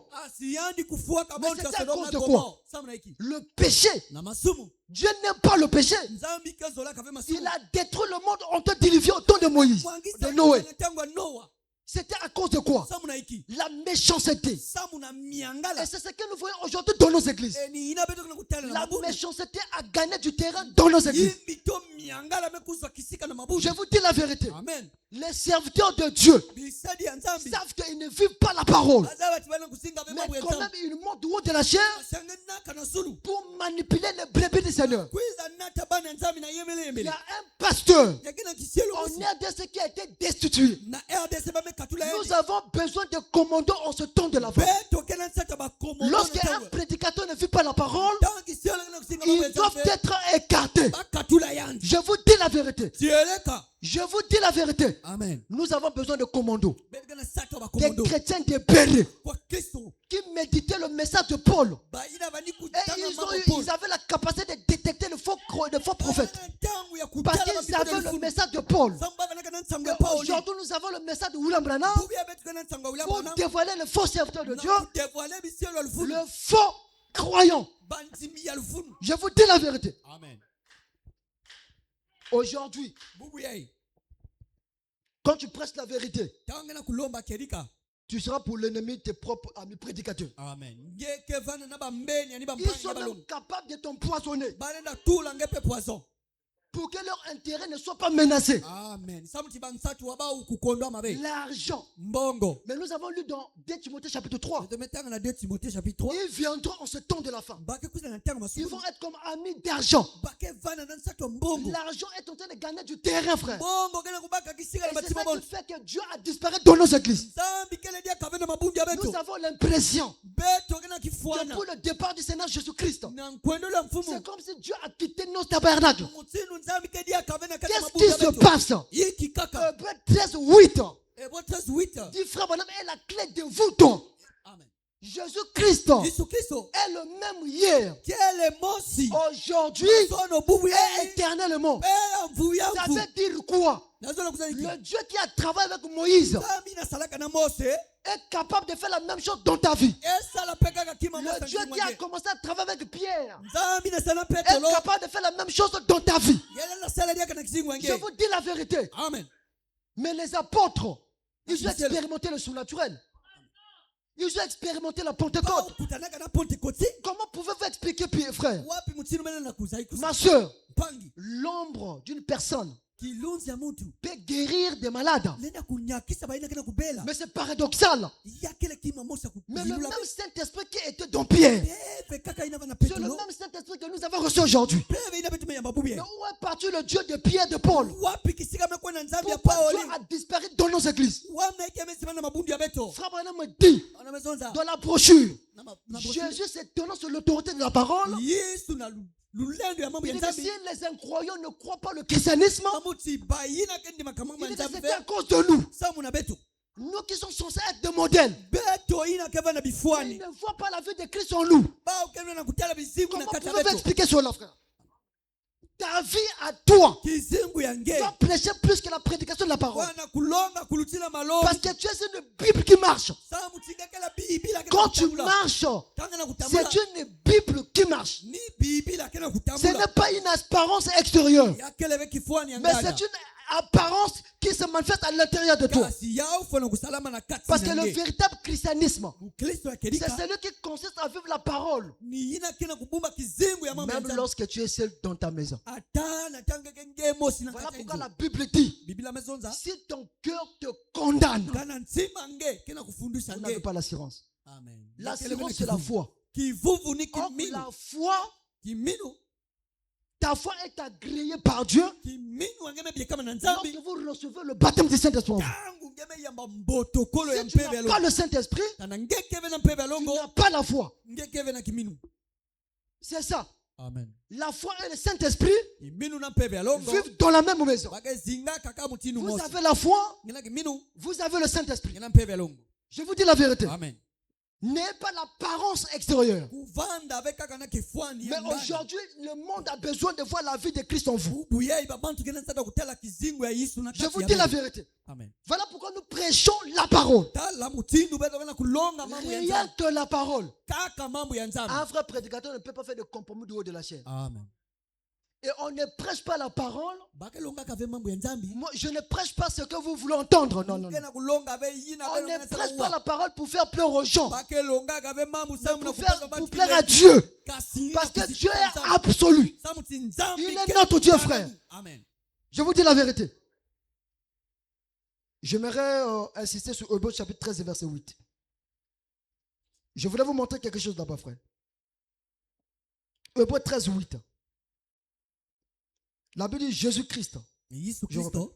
Notez ce passage, frère. Jésus-Christ est le même. Hier, aujourd'hui et éternellement. S'il est le même hier, ça veut dire qu'il ne change pas. Sa nature ne change pas. Sa puissance ne change pas. Sa souveraineté ne change pas. Il peut changer de forme, mais sa nature reste la même. Même sa puissance. Nous avons besoin de Dieu dans nos églises. N'ayez pas l'apparence et la piété. Jésus a condamné les pharisiens à cause de cette chose-là. Et la Bible dit que c'était sévèrement. Parce que les pharisiens avaient l'impression qu'ils vivaient la parole, qu'ils respectaient la loi. Est-ce que vous savez que les Juifs, dit Frère Branham, avaient manqué la première venue de Jésus? Parce que Jésus-Christ était ce prophète qui avait été annoncé depuis Deutéronome par Moïse. Lorsque Jésus est venu en tant que le Fils de l'homme en Israël, il avait été rejeté. Les Juifs ont manqué la première venue de Christ. Et la conséquence était quoi? C'était le jugement. Et aujourd'hui, Dieu jugera le monde. Remarquez le passage que nous venons de lire dans 2 Timothée chapitre 3, le verset 1 à 5. Ces gens-là auront l'apparence et la piété. Ils seront hautains. Lisez dans Malachie chapitre 4, le verset 5 à 6. La Bible dit que même les hautains seront comme du chaume. Ils vont passer par la tribulation. Ils vont passer par la 3e guerre mondiale. Les hautains, ceux qui ont l'apparence et la piété, mais ne vivent pas la parole, vous ne passerez pas la tribulation. Dieu exige la vie de la parole. Le Saint-Esprit en vous, c'est une puissance. Une puissance, mes frères. Voilà pourquoi nous prêcherons la vérité. Voilà pourquoi un divorcé ne doit pas prêcher ce message. Un polygame ne doit plus monter en chair. Il doit s'asseoir parce que sa vie n'est plus digne de porter cette responsabilité. Un polygame, un impédique ne peut pas apporter la parole. Parce que s'il vous prêche, vous allez recevoir l'onction de l'impédicité. Voilà pourquoi la sueur a gagné du terrain dans nos églises. Les relations copains dans l'église. Les pasteurs ont les yeux troués. Eux-mêmes ne vivent pas la parole. Ils ne sont pas modèles. Comment voulez-vous que les brebis puissent vivre la parole? Si c'est genre le pasteur est incapable de vivre la parole, à combien plus forte raison les brebis qui sont dans l'église? Et la crainte a disparu dans nos églises. Il n'y a plus la crainte. Les désordres ont de gagner du terrain. Mais où sont partis les prédicateurs, comme des Jean-Baptiste, qui peuvent tenir droit de la chair pour prêcher la parole sans gants? Ils appellent péché, péché, vérité, vérité, sanctification, sanctification. Nous avons besoin de ce prédicateur. Ne maquillez pas la parole. N'interprétez pas mal la parole. S'il y a péché, il y a péché. S'il y a le Saint-Esprit, il y a le Saint-Esprit. Je vous dis la vérité. Amen. Jean-Baptiste, il est né du désert. Il est entré dans le désert. Il prêchait dans le désert. Lorsqu'il est sorti, il pouvait condamner les gens. Un jour, il a crié: race de vipères, race de vipères, c'est que la parole c'est la piété. Mais vous ne vivez pas la parole. Vous êtes une race de vipères. Vous irez droit en enfer.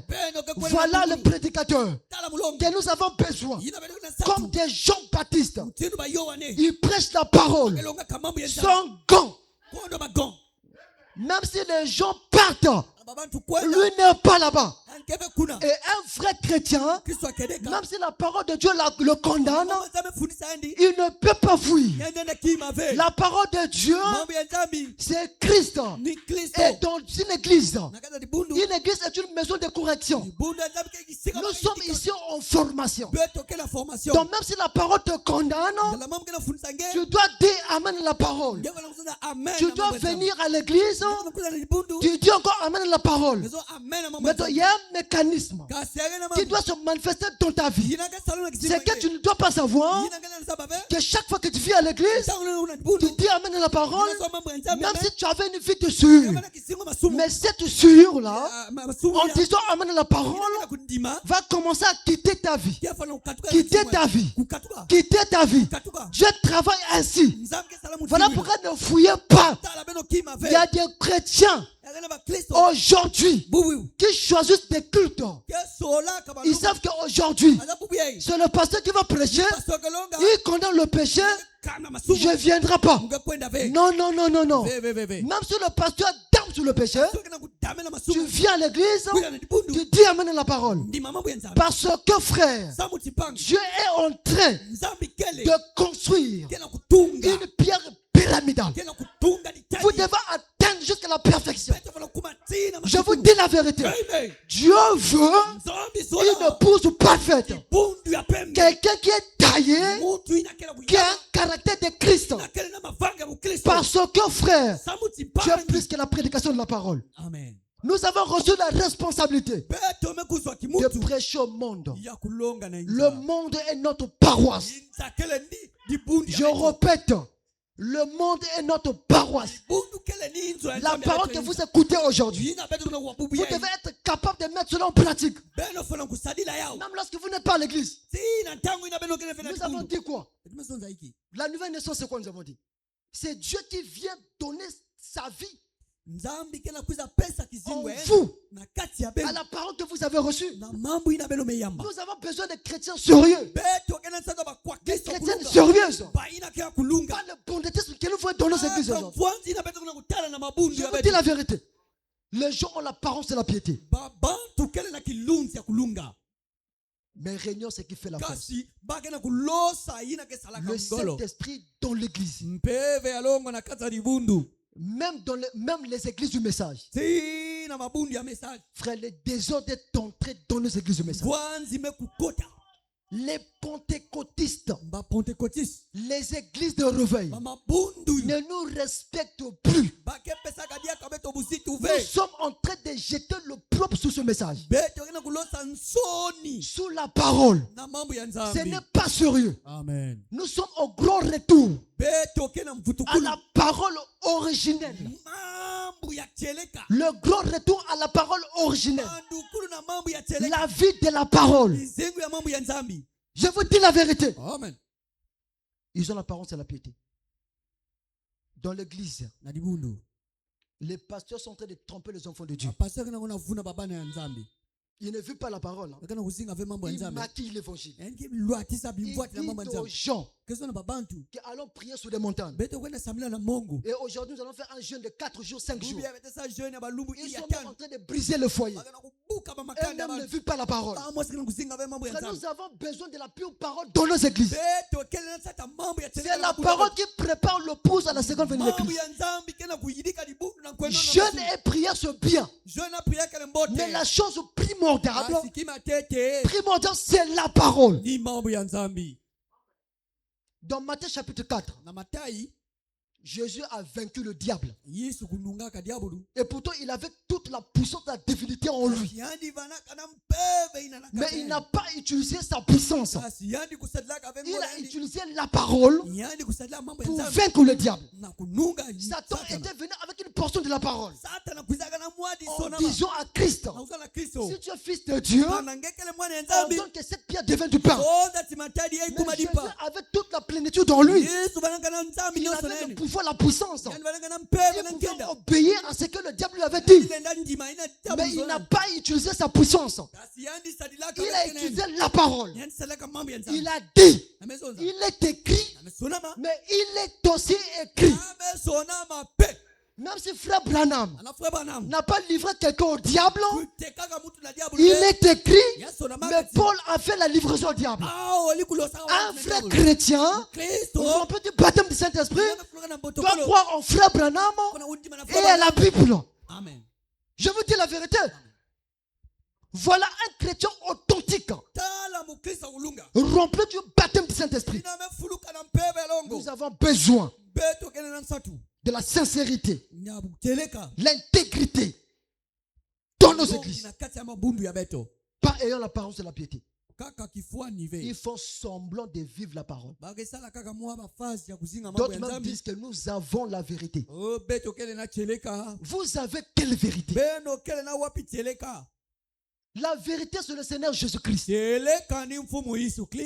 Frère Branham dit, il dit que dans l'église formaliste, il dit qu'il y a aussi des chrétiens fanatiques. Des chrétiens qui sont fanatiques. Fanatiques à l'église. Alors pasteur, non, nous devons être fanatiques à la parole. Pasteur, je vous en prie, ne sauvez pas. Amen. On ne croit pas en un homme. On est un homme. Surtout lorsqu'il n'a pas le Saint-Esprit. Je vous dis la vérité. Frère, tu peux pleurer quand vous avez mis votre confiance en un homme. Mettons notre confiance à la parole. Parce que la parole, c'est le record. La parole ne faillit pas. La Bible dit, le ciel et la terre passeront, mais ma parole ne passera jamais. Toi, tu ne passeras jamais parce que vous avez la parole en vous. La parole en toi fera que le monde, le ciel et la terre passeront, mais toi tu ne passeras pas. Parce que la parole a gagné ton cœur. Vous vivez un christianisme authentique. Pas de l'apparence. Ne vous fiez pas aux apparences. Amen. Mais prenez position pour la parole. Dites Amen. Amen. Donc, un prédicateur, Moulongi, je vous en prie, je vais terminer par là, ça nous reste quelques minutes, 4 minutes. Un prédicateur, Moulongi, n'est pas seulement quelqu'un qui prêche la parole, mais il doit aussi être un exemple de ce qu'il prêche. Que tu sois ancien ou pas, tu dois vivre la parole. Pas oublier les enfants de Dieu. Moi, je suis ancien. J'ai été en Kukabadeke. Tout ça, c'est bien. Mais si tu ne vis pas la parole, tu iras droit en enfer. C'est ça l'évangile dans ces derniers jours. Tu ne vis pas la parole, droit en enfer. Tu vis la parole au paradis. La fois dernière, je vous avais montré, à l'époque d'Israël, je termine par là, Dieu avait présenté aux enfants d'Israël 2 montagnes. La montagne de Garizim et la montagne de Baal. Il avait dit aux enfants d'Israël que chacun, un seul choix déjà, soit c'est Baal, soit Garizim. Et Baal aujourd'hui représente la mondanité. Garizim aujourd'hui représente le Seigneur Jésus-Christ. Vie d'une vie pécheresse. Sache que devant toi il y a la montagne de Baal.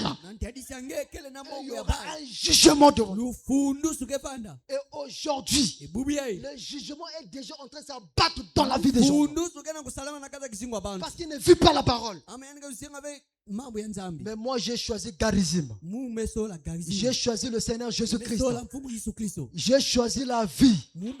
Frère, Jésus-Christ est une réalité. Oh, je me rappelle, lorsque nous étions dans le monde, on avait une mauvaise vie. Des boîtes de nuit. On jouait au football. D'autres étaient des stars là-bas. On avait une mauvaise vie, frère. Mais Jésus-Christ est venu lui-même. Il est venu te prendre, te ramener dans ce message. Ce n'est pas toi qui as cherché le Seigneur Jésus-Christ. Non. Ce n'est pas Abraham qui a cherché Jéhovah. Non, c'est Jéhovah qui était descendu. Est venu en Our en Chaldée. Il a dit à Abraham, c'est pas toi de tes voisins. C'est pas toi de tes parents. Sors de ton pays. Sors de ton pays. Parce que je te montrerai un autre pays. C'était la terre promise. Oh Seigneur. Frabana me dit, Abraham a vendu toute sa parcelle. Et Dieu lui a donné la terre promise. Il a quitté le monde. Il a dit l'autre, non, écarte-toi de moi.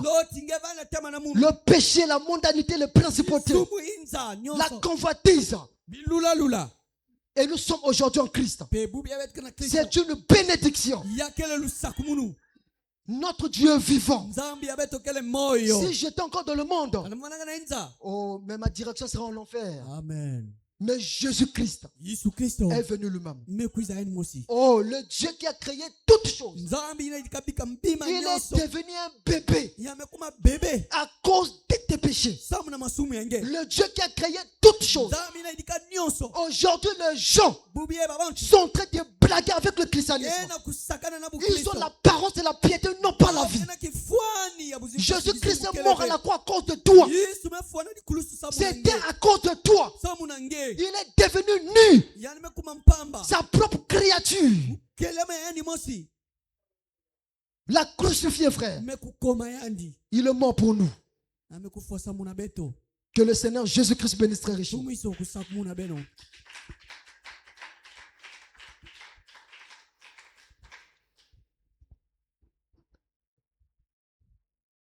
Alors, pendant que le chanteur va chanter, va prendre un cantique de la rédemption. Jusqu'au bout, je veux te suivre dans les bons, les mauvais jours. À toi pour mourir.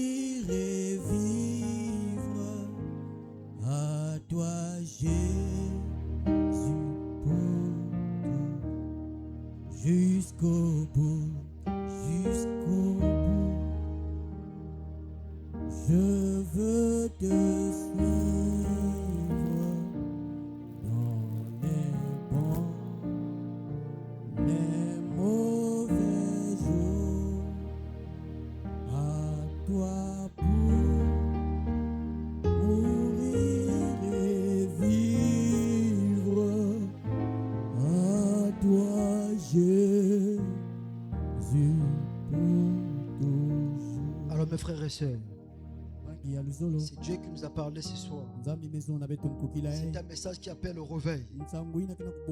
Dieu nous a dit que nous ne devons pas avoir l'apparence de la piété, un christianisme fabriqué, mais nous avons besoin d'une véritable sanctification.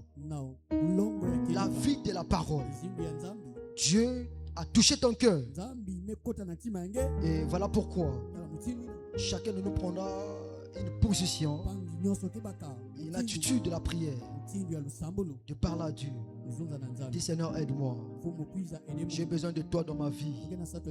Sans toi, je ne peux rien faire. Alors pendant que le chantre va continuer à fredonner la chant, chacun va se remettre à Dieu. Parle-le maintenant. Élève ta voix, prie en essayant.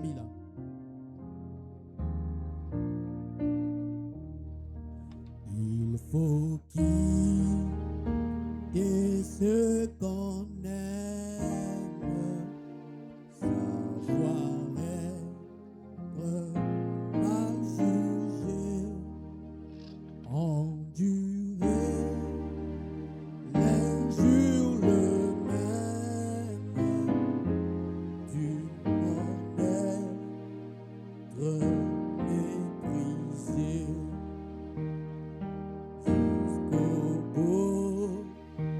Je veux te suivre dans les bons, les mauvais jours. À toi pour mourir et vivre. À toi Jésus pour toujours. Jusqu'au bout. Je veux te suivre dans les bons, les mauvais jours. À toi pour mourir et vivre. À toi Jésus pour toujours.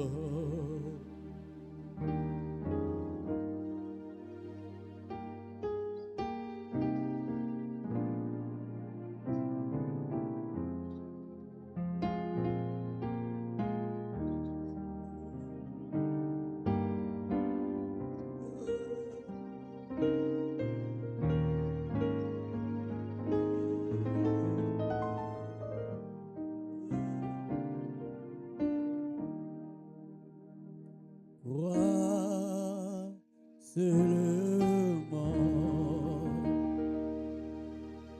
crois seulement, tout est possible.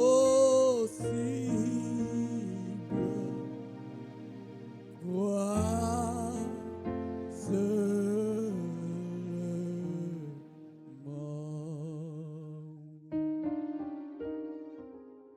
All believe it. All believe it. All things that possible. All believe it.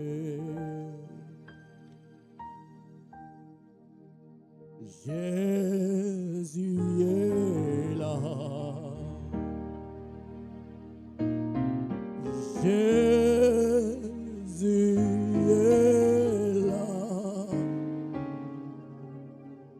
Tout est possible.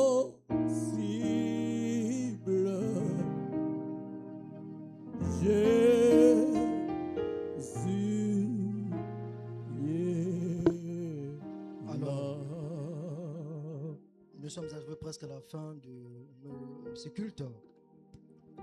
Maintenant, nous allons faire une prière de la clôture. Celui qui veut qu'on se souvienne de lui dans la prière peut simplement élever sa main. Nous allons prier le Seigneur.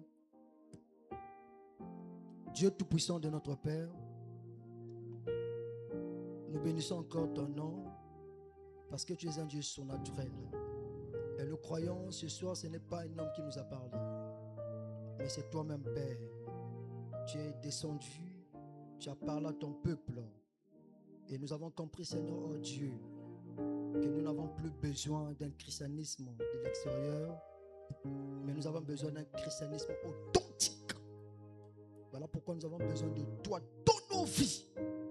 Et pendant que, Père, nous sommes en train de prier ce soir, descends tout simplement pour produire une véritable nouvelle naissance en nous. Enlève tout ce qui n'est pas toi, Père. Pardonne tous nos péchés. Nous avons maintenant, Père, compris que la vie, c'est toi. Emmanuel, c'est toi. La parole, c'est toi.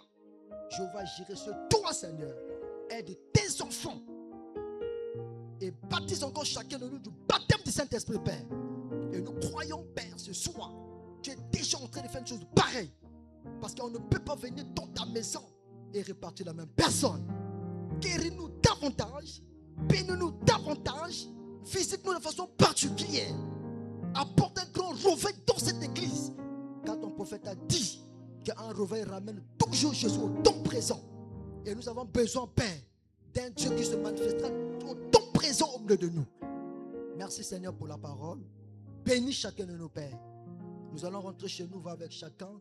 Et s'il y a un lendemain, Seigneur, donne à chacun également la force de revenir encore une autre fois pour venir écouter ta parole, pour mieux se préparer à sa seconde venue.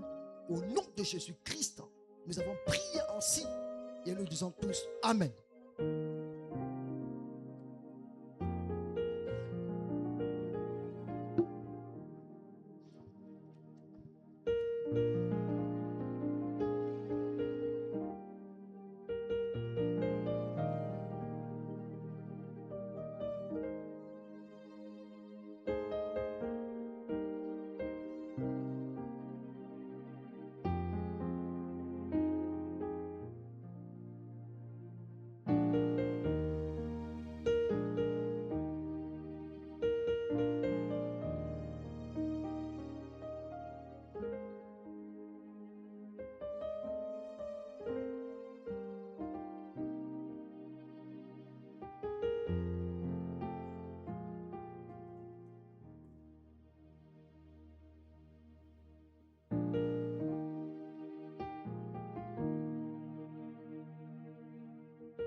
Shalom l'église.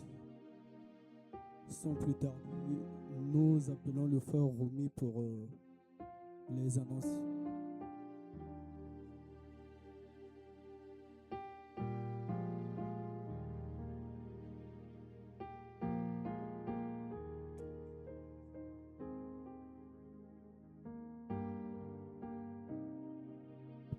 Shalom l'église.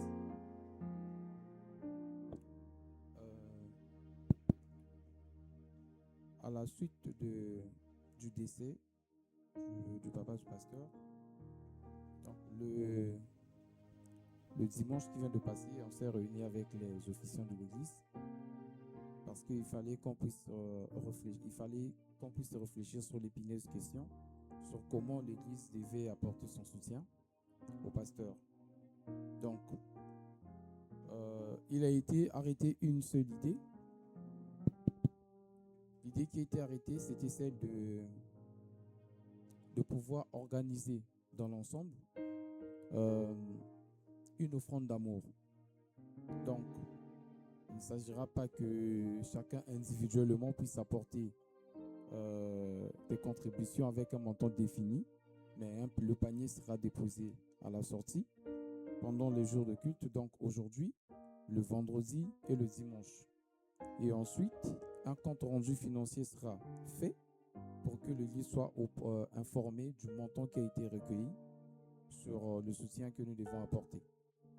Maintenant, nous tenons à informer que l'acte qui va être posé, donc notamment l'offrande d'amour qui doit être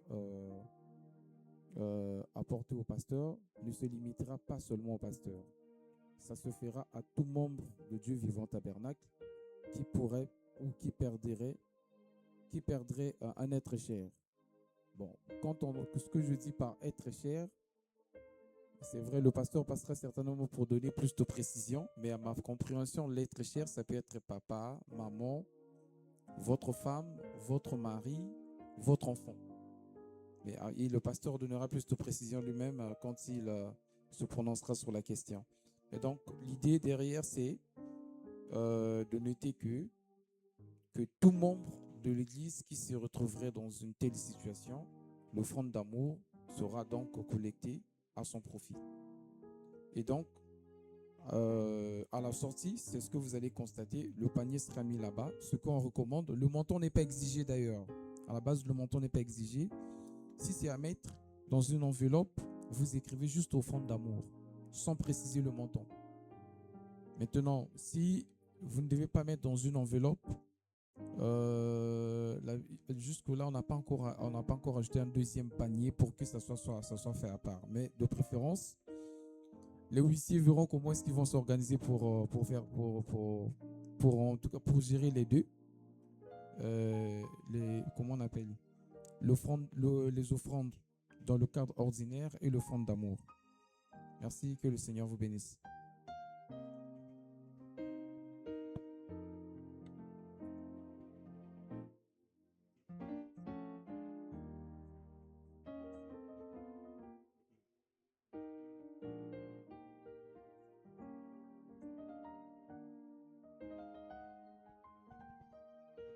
Merci. On me rappelle que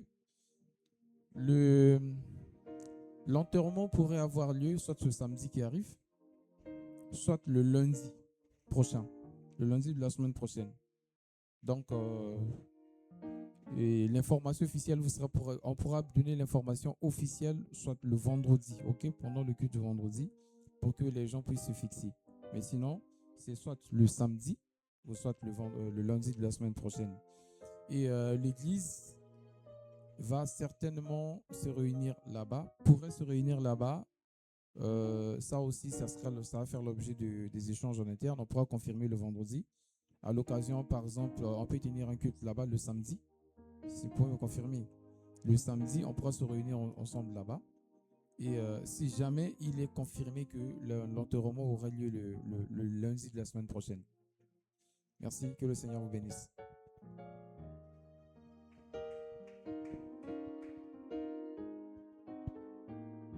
Que Dieu vous bénisse. Mettre debout, nous allons chanter pour sortir. Ce vieux monde ne peut me lier.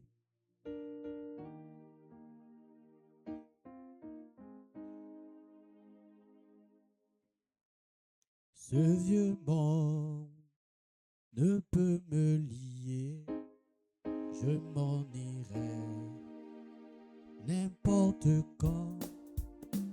Parce que je me suis consacré et je porte mon habit.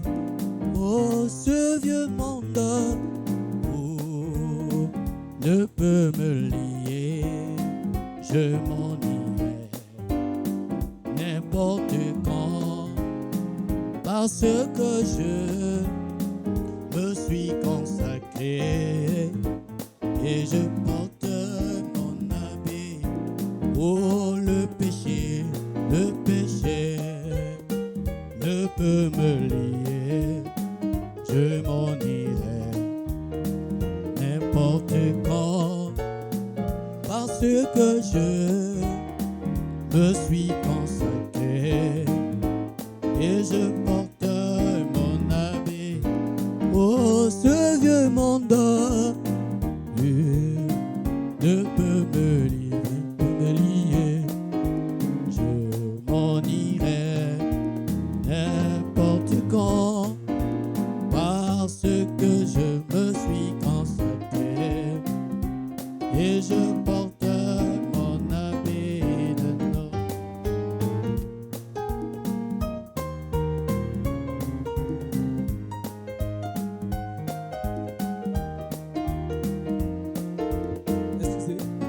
s'il vous plaît. En sortant, il y a 2 paniers. Disons un panier plus un carton. Donc sur le panier, vous allez mettre l'offrande. Sur le carton, vous allez mettre l'offrande d'amour. Merci beaucoup.